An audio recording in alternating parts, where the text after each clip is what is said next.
કર્મણ્યેવાધિકારસ્તે, કર્મમાં તારો અધિકાર છે. મા ફલેષુ કદાચન, ફળમાં ક્યારેય નહીં. ફળની ઈચ્છા ન રાખીશ એવું નથી કહ્યું, પણ ફળમાં તારો અધિકાર નથી. અને એટલા માટે તે ધાર્યું છે એ ફળની આશા ન રાખીશ. જો ફળના આકર્ષણ વગર જીવ ક્યારેય કોઈ કર્મ કરતો નથી. પ્રાય જોવા જઈએ, કઈ પણ હોય, આજે ઝાડ પર બી ચડે, ફળ દેખાય તો દરેક વ્યક્તિ ફળના આકર્ષણને કારણે જ કર્મમાં પ્રેરાતો હોય છે. અને અહીંયા ભગવાન સમજાવે છે કે કર્મમાં તું સ્વતંત્ર છે. ઘણી વાર લોકો એમ નથી કહેતા કે જે કરે બધું ભગવાન કરાવે છે. ખરેખર આ બોલવાનો શબ્દો નથી, આ સૂઝ છે, આ સમજ છે. જેમ અહમ બ્રહ્માસ્મિ એ કોઈ બોલવાનો શબ્દ નથી, આ એક અવસ્થા છે કે જે અવસ્થાને માણસ ફીલ કરે છે. જ્યારે અહંકાર ઓગળી જાય અને બ્રહ્મમય થઈ જાય ત્યારે બધું જ બ્રહ્મમય દેખાય, બ્રહ્મમય મહેસૂસ થાય. એટલે આ બોલવાના શબ્દો નથી, આ તો એક સૂઝ છે, સમજ છે. ઘણી વાર ઘણા શબ્દો જેમ સા રે ગા મા પ ધ ની સા, આ કોઈ બોલવાના શબ્દો છે? સા ક્યાં, રે ક્યાં, ગ ક્યાં, સૂઝ છે. બાકી સરગમ તો કોઈ બી ગોખી લે, સાથી સા આવડી જવાથી સરગમ આવડી નથી જતી. સૂઝ છે આ બધા, કે સા કોને કહેવાય, રે કોને કહેવાય, ગ કોને કહેવાય. એ સૂઝ જ્યારે પ્રગટે ત્યારે સંગીત આવડે. એમ આ તત્વ જ્ઞાન પણ એવું છે. અહમ બ્રહ્માસ્મિ એક અવસ્થા છે.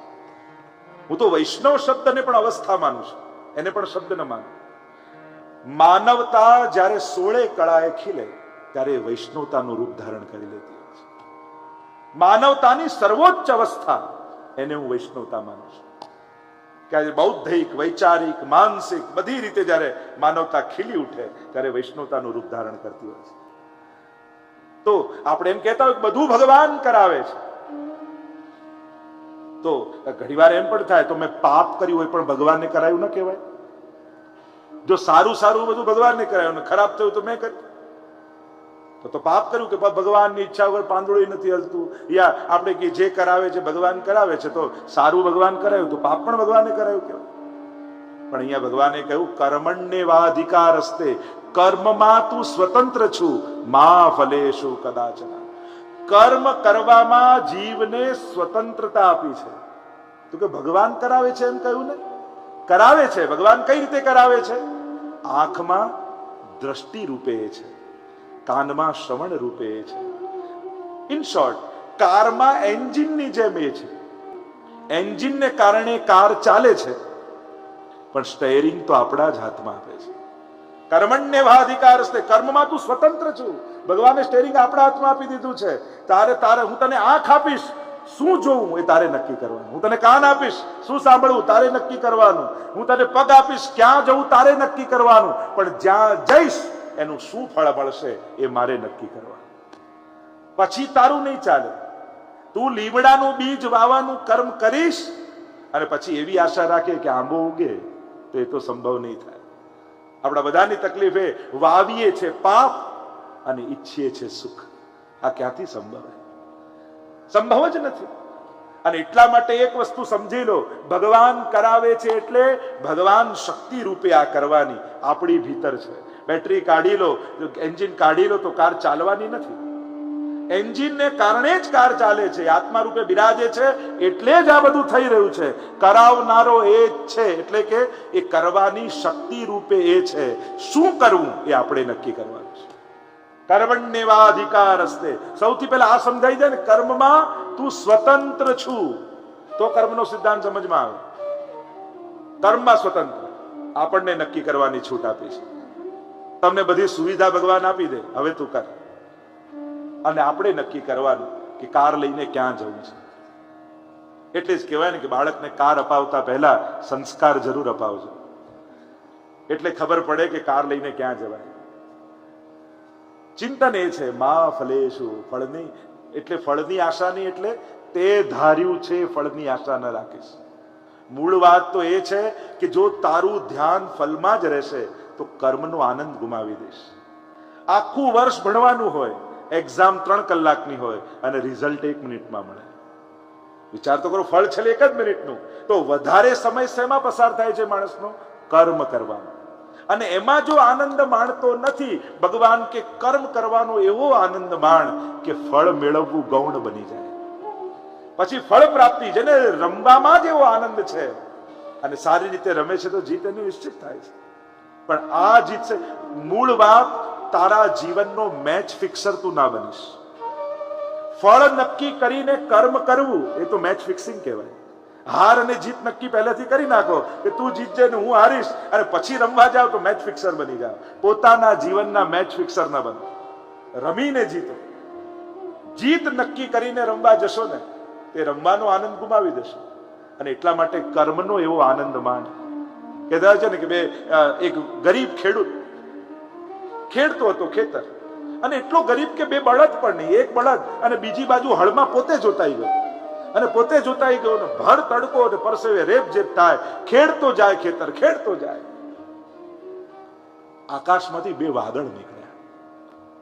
એક વાદળે બીજા વાદળને કહ્યું કે જેવો પેલો ખેડૂત બિચારો કેટલી મજૂરી કરે છે, કઈ ધન છે નહીં, ગરીબ છે અને હજી ખેતી કરે છે, એને ક્યાં ખબર છે કે આ વર્ષે આપણે અહીંયા વરસવાના જ નથી. એને કહી દઈએ તો બીજા કોઈ કામમાં લાગે, એની ખોટી મહેનત નકામી જાય ને ક્યાંક ભૂખ્યો રહી જશે. પેલા બીજાએ કહ્યું વાત સાચી છે, ચાલો એને કહી દઈએ. અને બીજા વાદળે પેલા ખેડૂતને કહ્યું, ખેડૂત તું મહેનત કરે છે, તું ખેડી રહ્યો છે, પણ તને ખબર નથી કે તું અમે અહીંયા વરસવાના જ નથી, તારી મહેનત નકામી જશે. ત્યારે ખેડૂતે કહ્યું, તમે વરસો કે ન વરસો એ તમારી ઈચ્છા, પણ ખેડવું એ મારો સ્વધર્મ છે, હું તો ખેડીને જ રહીશ. અને ત્યારે બીજા વાદળે કહ્યું કે આનાથી ઉત્તમ વરસવાની બીજી કોઈ જગ્યા નહીં મળે, આ વર્ષે અહીંયા જ વરસી જઈએ. અને બંને વાદળો ત્યાં જ વરસી ગયા. જેને કર્મમાં સંપૂર્ણ નિષ્ઠા છે એને કુદરત પણ મદદે આવીને ઉભી રહી હતી. કે કુદરત કઈ રીતે આવે મદદમાં, ભગવાન કઈ રીતે? લોકો કર્મ કર્મ કર્મ, અને તુલસીદાસજી માનસમાં પણ કહે છે ને, જો જસ કરહી તસફલ ચાહે, કર્મ પ્રધાન વિશ્વ. તો આપણે તો આખો દિવસ વૈષ્ણવ તો કૃપા કૃપા કૃપા કૃપા કૃપા, તો કર્મ મોટું કે કૃપા? કર્મ પ્રધાન થઈને છીએ કે કૃપા પ્રધાન? એક નાનું બાળક ઘરમાં રમતું, તોફાન કરતું, તોફાન કરતા કરતા એક કિંમતી મૂર્તિ હતી એને તોડી નાખી. અને તોડી નાખી એટલે માને આવ્યો એવો ગુસ્સો કે આટલી મોંઘી મૂર્તિ નાખી, આજે તો આખો દિવસ આને ઓરડામાં બંધ રાખીશ, ખાવાનું નહીં આપું, ભલે ભૂખ્યો રહે. અને હાથ પકડીને થપાટ મારી એને લઈ ગઈ, ઓરડામાં બંધ કર્યો. ભૂખ્યો રહે, આખો દિવસ બંધ રહે. અને અંદરથી દરવાજો ખટખટાવે, માં હું તારો દીકરો છું, માં મને ભૂખ લાગી છે, માં હું તારું બાળક છું. આમ જયારે બૂમો પાડવા લાગ્યો ત્યારે નક્કી કરેલું માએ કે આખો દિવસ જમવાનું નહીં આપો, અને કલાકમાં તો બાળકનો અવાજ સાંભળી માનું માતૃત્વ જાગી ગયું. અરે મારો દીકરો ભૂખ્યો થયો, ભલે ને તોડ્યું, દરવાજો ખોલ્યો, બાળકને ખોળામાં લઈને પોતાના હાથે જમાડી દીધું. બસ આ જ છે કર્મની ઉપર કૃપા. કર્મ ખોટા થયા એની આપણને સજા મળે, રોમમાં પૂરી દે ભગવાન કર્મના બંધનોમાં. પણ બંધાયેલો જીવ પણ કહે, હે કૃષ્ણ હું તારો છું, હે કૃષ્ણ હું તારો છું, ત્યારે ભગવાન પણ કર્મના બંધનો ખોલી અને કૃપાનો પ્રસાદ ચખાડી દેતા હોય. મામેવ યે પ્રપદ્યન્તે માયામેતામ તરંતિતે, જે મારા છે માયા માયાને તરી જાય છે. અપી ચેત્સુ દુરાચારો ભજતે મામ અનન્ય ભાગ, સાધુરેવ સમંતવ્ય સમ્યક વિસતો હિ સ. ગીતાજી કહે એને સાધુ જાણો, બે પાપ કરનારો મને ભજે તો પણ, મને ભજનારાને સાધુ જાણો. આગળ છેલ્લે તો ભગવાન કહે ને કે સર્વ ધર્માન પરિત્યજ્ય મામ એકમ શરણમ વ્રજ, મારી શરણમાં આવો. પણ મેં તો ઘણા પાપ કર્યા છે, આ પાપના બંધનમાં આપે તો કર્મના સિદ્ધાંતોમાં કહ્યું કે છૂટી ન શકાય. ભગવાન કહે અહમ ત્વા સર્વ પાપેભ્યો મોક્ષયિષ્યામિ મા શુચઃ, હું તું મારા શરણમાં આવ, હું તને તારા બધા જ પાપોમાંથી મુક્ત કરી દઈશ. તું શોક ન કરીશ, તું મારી શરણમાં આવી જા, પછી બધા કર્મના સિદ્ધાંતોના ચોપડાઓ મૂકી કૃપાનો પ્રસાદ તને ચખાડી દઈશ. જેણે નિયમ બનાવ્યો છોડાઈ શકે. રાજા કોઈને જેલમાં નાખે ને પછી આના આચાર વિચાર સારા લાગે તો મુક્ત કરાવી શકે. આ તો જેણે બનાવ્યું એને બધી છૂટ છે. અહીંયા કર્મણ્યેવાધિકારસ્તે મા ફલેષુ, ફળમાં તું સ્વતંત્ર નથી. તું ધારે કે તને આ જ જોઈએ એ સંભવ નથી. અને ઘણીવાર આપણું માંગેલું માંગીને આપણે જ આપણું નુકસાન કરતા હોઈએ છીએ. મહાપ્રભુજી તો સ્પષ્ટ ના પાડે છે કે માંગો નહીં, ક્યાં સુધી માંગતા રહે. અને ઘણી વાર તો આટલું મળ્યું હોય છતાંય માંગતા રહે. ક્યારે એવી ઈચ્છા થઈ કે ઠાકોરજી પાસે ઉભા રહીને પ્રભુને એમ કહીએ, પ્રભુ મને ઘણું આપ્યું, હવે બીજાને આપજે? એવી ક્યારે ઈચ્છા થાય આપણે? કાયમ માટે આપણે માંગતા જ રહીશું, અને માંગતા રહીશું તો પ્રેમ ક્યારે કરીશું? કારણ કે પ્રેમ તો આપવાથી શરૂઆત થાય. પ્રભુ તારા માટે હું શું કરું, તારા માટે શું લાવું? મહાપ્રભુજીનો માર્ગ જ એવો વિલક્ષણ છે ને, આખી દુનિયા ભગવાનને સર્વસમર્થ માને અને એની પાસે માંગે. અને મહાપ્રભુજીએ ભક્તોને સર્વસમર્થ બનાવ્યા, જેની પાસે ઠાકોરજી માંગે. દે દે મૈયા માખન રોટી, છછિયા ભર છાછ પે નાચ નચાવે. એ ગોપીઓ નાચ નચાવે છે ઠાકોરજીને. કેવો સમર્થ ભક્તોને બનાવે છે ગુરુ કૃપા થાય ત્યારે. સર્વસમર્થ એવા પરમાત્મા પુષ્ટિ માર્ગમાં અસમર્થ. તમે જગાડો ત્યારે જાગે, તમે આરોગાવો ત્યારે આરોગે, તમે પોડાવો ત્યારે પોડે. દુનિયાને જગાડનારો અહીંયા આપણે જગાવવો પડે, દુનિયાને સુડાવનારો અહીંયા આપણે સુડાવવો પડે. કહાની કે પછી કહાની કઈ કઈ સુવે છે. સર્વસમર્થ અહીંયા અસમર્થ, અને સાવ અસમર્થ જીવ અહીંયા સર્વસમર્થ. કારણ કે જેને આધીન પરમાત્મા થાય એનાથી મોટું સામર્થ્યવાન કોણ હોય? આ તો વિલક્ષણતા. એટલે જ મહાપ્રભુજીનું નામ છે સર્વોત્તમમાં પૃથક શરણ માર્ગોપદેષ્ટા. શરણ માર્ગ તો ઘણા છે, પણ આ પૃથક છે, કંઈક જુદું છે. અહીંયાના ગણિત કઈ જુદા છે. કારણ કે જ્યારે ભગવાનની પાસે બધા જ માંગે, પણ ભગવાનને માંગવાની ઈચ્છા થાય ત્યારે વૈષ્ણવના ઘરે આવીને બિરાજી જાય અને એની પાસે માંગી માંગીને આરો. આ કૃપા તો કર્મણ્ય વાધિકાર હસ્તે મા ફલેશુ, ફળમાં તારો અધિકાર નથી. અને એમ જોવા જાઓ સહજમાં, કારણ કે કર્મ એક વાર કર્યા પછી ક્યાંક ને ક્યાંક એનું ફળ આપે છે. શરણાગતિથી મુક્ત થાય, પણ જ્યાં સુધી શરણાગતિ નથી ત્યાં સુધી કર્મ છોડતું નથી. આપણા કર્મો ફરી ફરીને આપણી સામે આવીને ઉભા રહે છે. કાળ, કર્મ અને સ્વભાવ, આ ત્રણ બંધન દરેક જીવને લાગેલા છે.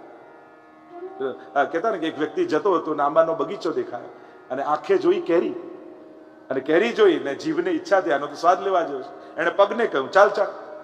પગ ગયા. હાથને કહ્યું કે તું તોડ, હાથે તોડી. જીવે કહ્યું જલ્દી આવવા દે. પેટ કહેવા લાગ્યો એટલે હું ક્યારનો રાહ જોઉં છું, જલ્દી આવવા દે. અને જ્યાં જીભમાં કેરી મૂકી એટલામાં બગીચાનો માલિક જોઈ ગયો, સોટી લીધી ને પીઠ ઉપર જોરથી મારી, અને એવી જોરથી મારી કે સોળ ઉપડી ગઈ. આંખમાંથી ચોધાર આંસુ આવવા લાગ્યા. અને એટલામાં એક સંત સામેથી નીકળ્યા, અને સંત જતા હતા એટલે પેલી પીઠે ઉભા રાખ્યા સંતને કે ઉભા રહો એક મહાત્મા. વાંક આંખોનો હતો. એણે કેરી જોઈ, જીભને ઈચ્છા થઈ, પગને દોડાવ્યા, હાથથી તોડી મોઢામાં મૂક્યું, તો સોટી મારે કેમ ખાવી પડી? સંતે વિચારીને કહ્યું કે પીઠ, સોટી ભલે તારે ખાવી પડી, પણ આંસુ તો આંખમાં જ આવી રહ્યા છે જ્યાંથી કર્મની શરૂઆત થઈ. એ જ્યાંથી શરૂ થાય ત્યાં આવીને વિરામ લેતું હોય છે. એટલા માટે બધાથી ભાગી શકાય, માણસ એના કર્મોથી ભાગી નથી શકતો. કોઈ જુએ ન જુએ એ તો બધું ગૌણ છે. તમારી ભીતર બિરાજેલો પરમાત્મા તમને જુએ છે. તમારા કર્મો તમને ગોતી લે છે. કર્મણ્ય વાધિકા એટલે તમે સ્વતંત્ર છો, આધીન નથી. પણ હા, કોઈ ભાગ્ય, જો ત્રણ પ્રકારના કર્મો ત્રણ રીતે સમાપ્ત થાય: સ્વેચ્છાએ, પરેચ્છાએ અને અનિચ્છાએ. વિચારકો એમ કહે કે ત્રણ રીતે કર્મ સમાપ્ત થઈ જાય. એક પરીચ્છાએ, બીજો કોઈ આવીને તમને મારી જાય, બીજો કોઈ વગાડી જાય, બીજો કોઈ તમને લૂંટી જાય, બીજાની ઈચ્છા નિમિત્ત બને તમારા કર્મ સમાપ્ત. અનિચ્છાએ, તમે ઉભા હો, લાઈટનો થાંભલો તમારા પર પડી ગયો, તમે લપસી ગયા, તમે પડી ગયા, કોઈની ઈચ્છા નહોતી, ઘટી ઘટના, તો આપણે ત્યાં કંઈક મૂળ કર્મો છે, અનિચ્છાએ. અને બીજું સ્વેચ્છાએ. કર્મો એવા છે કે એવા સંજોગો જીવનમાં આવવાના છે કે માથે છત નહીં રહે, પગમાં ચપ્પલ નહીં રહે, બે ટાઈમ ભોજન બરાબર નહીં મળે. આવા સંજોગો જીવનમાં આવવાના હતા અને તમે વ્રજયાત્રામાં નામ લખાઈ આવે. 40 દિવસની વ્રજયાત્રા, રહેવાનું ટેન્ટમાં, પગમાં ચપ્પલ નહીં, બે ટાઈમ ભોજનના ઠેકાણા નહીં, બધે ચાલી ચાલીને જવાનું. કર્મો પણ ભોગવાઈ ગયા અને વ્રજયાત્રાનો આનંદે લઈને આવી ગયા. આ સ્વેચ્છાએ. આ તમે એકાદશી વ્રત કરો, ઉપવાસ કરો, કઈ દાન પુણ્ય કરો, આ શું છે? સ્વેચ્છાએ કર્મોને સમાપ્ત કરો છો. કોઈ લઈ જાય એના કરતા ખુશી ખુશી દાન આપી દેવું કેટલું સારું. ખુશી ખુશી આપવાનો આનંદ રહે, વ્રજયાત્રા કરવાનો આનંદનો આનંદ, અને કર્મોની પણ સમાપ્ત. એમ સ્વેચ્છાએ વૈષ્ણવ પોતાના કર્મોને સમાપ્ત કરે છે. આ ઠાકોરજી માટે એક એક ડગલું ભરો છો ને, એમાં કેટલાય કર્મો સમાપ્ત થઈ જતા હોય છે. પોતાની જાતને જ્યારે સમાજની સેવા કે પ્રભુની સેવામાં ઘસીએ છે ત્યારે કેટલા કર્મો ત્યાં સમાપ્ત થઈ જતા હોય છે. કર્મોની ગતિ બહુ ગહન છે. આગળ તો ઘણી કર્મો પર ઘણી ચર્ચા છે. અહીંયા કહ્યું ફલમાં તું પરાધીન છું. તે ધાર્યું છે એ માંગીશ એ સંભવ નથી. મેં વિચાર્યું છે એ મળવાનું છે. તારા કર્મના હિસાબે તને જે ફળ નક્કી કરવામાં આવ્યું છે એ મળશે. બાકી તારું માંગેલું તો નુકસાનમાં.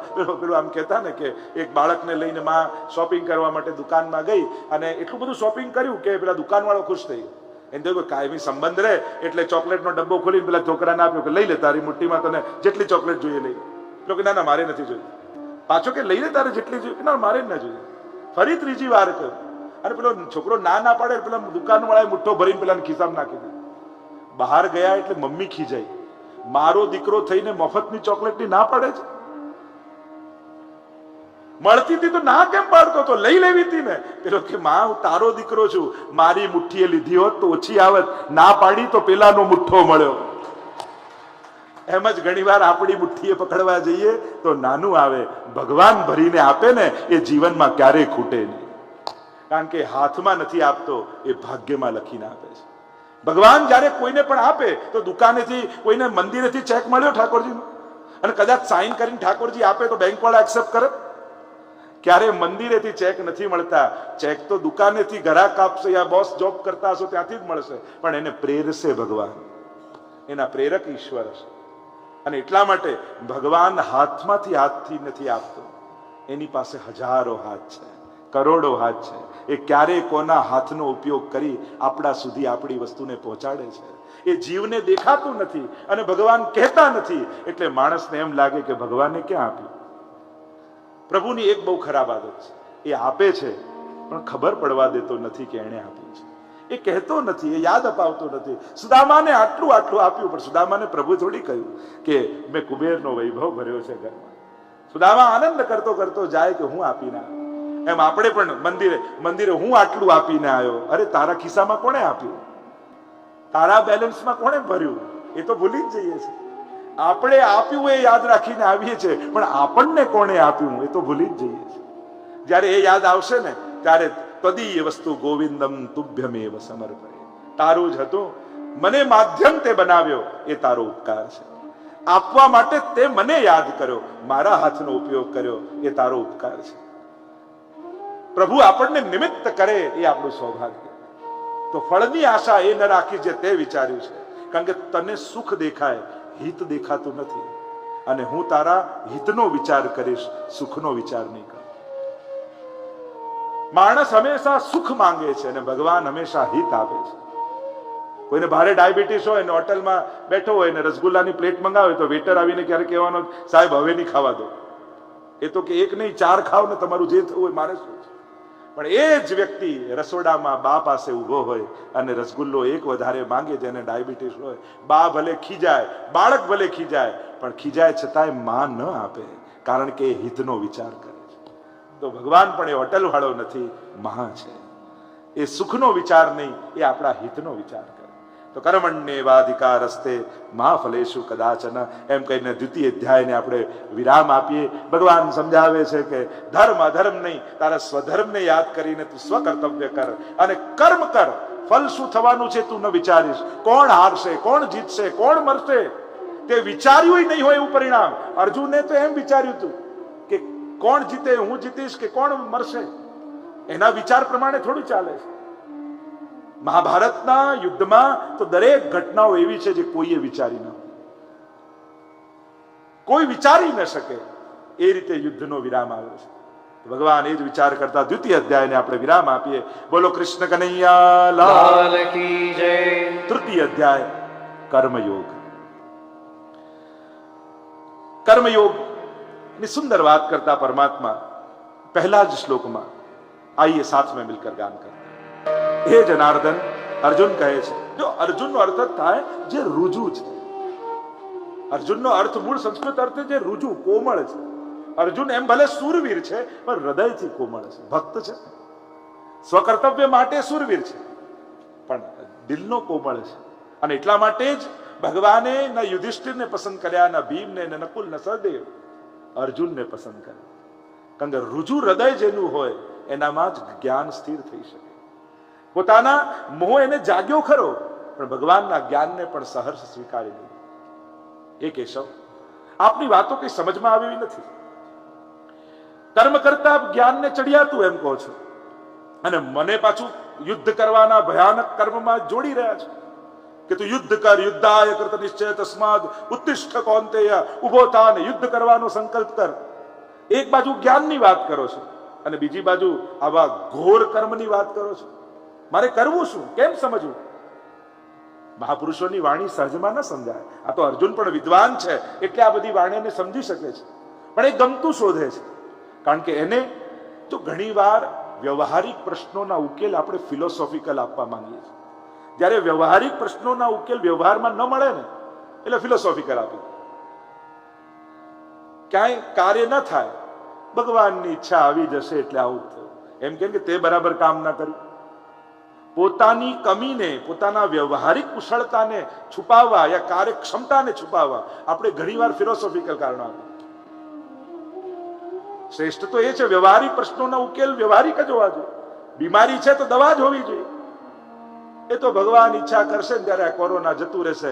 મારે માસ્ક પહેરવાની ક્યાં જરૂર છે, યા મારે વેક્સિન લેવાની ક્યાં જરૂર છે? આવું કરો તો પછી અંત ના આવે.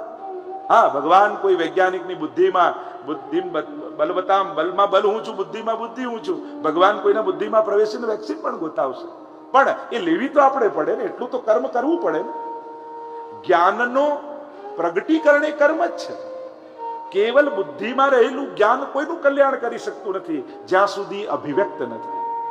વિચાર કર્મ ન બને, ગમે તેટલો ઉત્તમ વિચાર હોય પણ એ કર્મ ન બને ત્યાં સુધી અધૂરો જ છે. એટલે જ્ઞાનનું મૂળ સ્વરૂપ તો કર્મમાં પરિણમિત થાય છે. એના વગર અધૂરું છે. ઈચ્છાઓ મોટી મોટી કરો પણ કર્મ જ ન કરો તો. એક વ્યક્તિ જતો ને રોજ ભગવાન પાસે જઈને કે મને 20 લાખની લોટરી લગાડો. રોજ જઈને પ્રભુ પાસે કે મહિનો થયો એટલે પ્રભુ પાસે કહ્યું ઉભો રહે, પેલા 5 રૂપિયાની લોટરી તો લે, તો તને 20 લાખની લગાડું. આટલું તો કર્મ કર. આપણે કે કૃપા કરો, કૃપા કરો. શેર તો મિશ્રી તો દર, ઠાકોરજી તો ઘરે પધરાવ, કંઈક તો કર્મ કર. સાવ કર્મ કર્યા વગર જે ફળની આશા રાખે એ તો હાસ્યાસ્પદ થઈ જાય. અહીંયા પ્રભુ એ સમજાવતા કહે છે કે પ્રભુ આપની વાત સમજાતી નથી ને. ત્યારે પરમાત્મા બંને પ્રકારની નિષ્ઠાઓની વાત કરતા તૃતીય શ્લોકમાં શ્રી ભગવાન વાચ, એ નિષ્પાપ અર્જુન, લોકમાં 2 પ્રકારની નિષ્ઠા છે. નિષ્ઠા એટલે સાધનાનું પરમ અવસ્થા, ફલ અવસ્થા. 2 પ્રકારની. મહાપ્રભુજીએ પણ 3 પ્રકારની નિષ્ઠા બતાવી. એ ત્રણેય નિષ્ઠા કઈ રીતે ફલિત થાય, જ્ઞાન, કર્મ અને ભક્તિ, ત્રણેય નિષ્ઠાની વાત મહાપ્રભુજી સમજાવતા કહ્યું કે જ્ઞાન નિષ્ઠા તદા જ્ઞેયા સર્વજ્ઞો હિ યદા ભવેત, કર્મ નિષ્ઠા તદા જ્ઞેયા યદા ચિત્તમ પ્રસિદ્ધતિ, અને ભક્તિ નિષ્ઠા તદા જ્ઞેયા યદા કૃષ્ણ પ્રસિદ્ધતિ. નિષ્ઠા એટલે આશ્રયની. નિષ્ઠાનો અર્થ અહીંયા સાધનાની પરમ અવસ્થા, ફલ અવસ્થા. તો કે કર્મની નિષ્ઠા ક્યારે થઈ કહેવાય, કર્મ ફલિત થયું ક્યારે કહેવાય, યદા ચિત્તમ પ્રસિદ્ધતિ. જ્યારે કર્મ ફલિત ક્યારે થાય, કર્મ માર્ગ, યજ્ઞ આગાદીનો માર્ગ, કે એ કર્મ માર્ગ શાસ્ત્રોનો યજ્ઞનો માર્ગ. એનાથી શું થાય તો અંતઃકરણ વિશુદ્ધ બને અને અંતઃકરણમાં આનંદનું પ્રગટીકરણ થાય. જ્ઞાન નિષ્ઠા, જ્ઞાન ક્યારે ફલિત થયું કહેવાય, સર્વજ્ઞો હિ યદા ભવે, જ્યારે જીવ સર્વજ્ઞ થઈ જાય. અને ભક્તિ નિષ્ઠા, ભક્તિ ફલિત થઈ ક્યારે કહેવાય કે જ્યારે ભગવાન પ્રસન્ન થઈ જાય, જ્યારે પ્રભુની પ્રસન્નતા થાય, પ્રભુ રાજી થાય. આપણે તો કહીએ કે હે કૃષ્ણ તારો, જે દિવસે ઠાકોરજી એમ કહે કે તું મારો છો, એ દિવસે આપણી ભક્તિ ફલિત થઈ કહેવાય. તો 3 પ્રકારની નિષ્ઠા મહાપ્રભુજી પણ સમજાવી. અહીંયા પણ 2 પ્રકારની નિષ્ઠાને કહી, કહેતા જ્ઞાન યોગેન સાંખ્યાનામ અને કર્મ યોગેન યોગીનામ. બંને પ્રકારની નિષ્ઠા, જ્ઞાન યોગ અને કર્મયોગ, બંને પ્રકારની વાત કરી. જ્ઞાન યોગ એટલે કે ક્રિયાઓમાં કર્તાપણાનો ત્યાગ કરી દેવો. કર્મ બધું જ થતું રહે પણ કરાવનારો પ્રભુ છે, એ જ ભીતર બિદાજીના કર્મો કરાવી રહ્યો છે. એવા કર્તાપણાના અભાવ સાથે કરેલી ક્રિયા એ કર્મયોગ, એ જ્ઞાન યોગ. અને કર્મયોગ ફલાશક્તિ છોડી અને ભગવત પ્રીતિ અર્થ પ્રભુ પ્રેરે છે, પ્રભુ પ્રસન્ન થાય, પ્રભુની જે આજ્ઞા છે એ રીતે જીવવું એ કર્મયોગ. તો જ્ઞાનયોગ અનાસક્ત ભાવે થતો, કર્મયોગ પ્રભુ પ્રીત્યર્થ થતો. આ બંને પ્રકારની નિષ્ઠાની ચર્ચા કરી છે.